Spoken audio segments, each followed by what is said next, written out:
Hi, welcome back to Purpose Driven Church of Unificationists. We are continuing the chapter on developing mature members. And if you remember from yesterday, Rick Warren was talking about commitments and the importance of asking for commitment and the importance of committing in general. So we're going to continue on that. He says, ask confidently for a big commitment. Jesus always asked for commitment clearly and confidently. He was not at all reluctant to ask men and women to drop everything and follow him. It is an interesting phenomenon that often the greater the commitment you request, the greater response you will get. People want to be committed to something that gives significance to their lives. They respond to responsibilities that give life meaning, and are attracted to a challenging vision. In contrast, people are often unmoved by weak appeals and pitiful requests for help.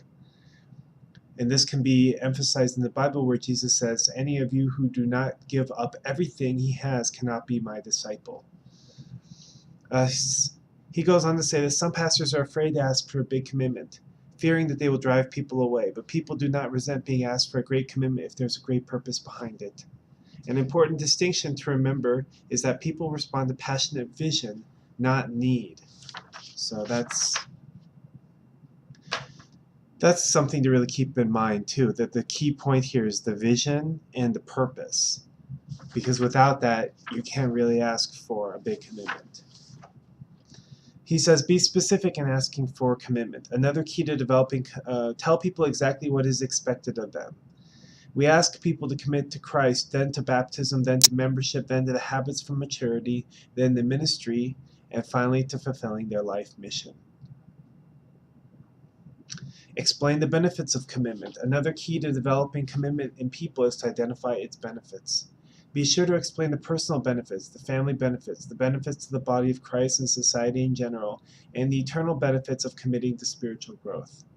People really do have an innate desire to learn, to grow, and to improve, but sometimes you must awaken that desire by stating your learning goals and growth objectives in terms of their value and benefit.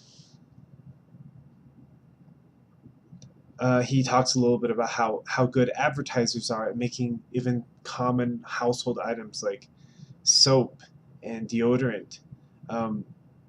They'll advertise in such a way that it makes you feel like it's going to give your life meaning and joy and all these things. It's really quite amazing.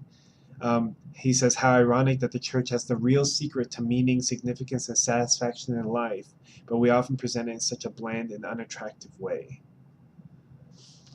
He says, build on commitment rather than toward commitment. Even though you tell people where you are taking them, by challenging them with a big commitment, it is important to start with whatever commitment they are able to give, regardless of how weak it may seem. We challenge people to make a commitment and then grow into it. It's like choosing to become a parent. Very few couples feel competent to parent before they have their first child. But somehow, after the decision is made and a baby is born, the couple grows into their parenting role. It is also okay to break big commitments into smaller steps and lead people gradually along.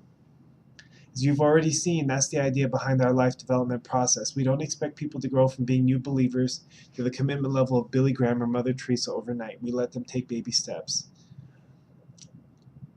He brings up kind of an interesting point here, because I've also found it to be true in my life where I oftentimes didn't feel ready to make a commitment. But if there was a need and the vision was great, many times I could just make the commitment and I could just grow into it and learn it. I remember the one time where I committed to becoming the bookkeeper for my organization, yet I had no understanding or knowledge of what it meant to be a bookkeeper. But I believed in the vision of what we were trying to accomplish, and I saw that there was a need for me, so I committed to it, and I didn't really know what that meant, but I grew into it. And actually, it's been a great experience in my life, because now I have a basic, a fundamental understanding of finances, which everybody really should have. But I mean, who's going to go out of their way to do that? Most people won't. So, I mean, and that's just one of many examples that I personally have. Pastoring was the same way. He says it's important to celebrate each time someone commits to moving forward to the next base. The ability to make and keep commitments is a sign of maturity that people deserve to be recognized and rewarded for.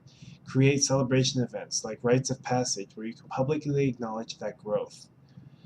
For example, they hold a party at the end of the year where they congratulate all the people who have signed the maturity covenant and have renewed their commitments for another year. He also says that these events allow people to share testimonies of how their increased commitment has blessed their lives. And lastly, he says, I've read a number of articles and books that state that the baby boomer and baby buster generations will not commit to anything, which is a common thing that people say about my generation and millennials. But he says it simply isn't true. What they do expect is to receive value equal to their commitment. They are more particular in their commitments because there are so many more options available now. Baby boomers and baby busters are desperately seeking something worth committing their lives to. That is all for today. We'll continue the chapter tomorrow. Thank you very much.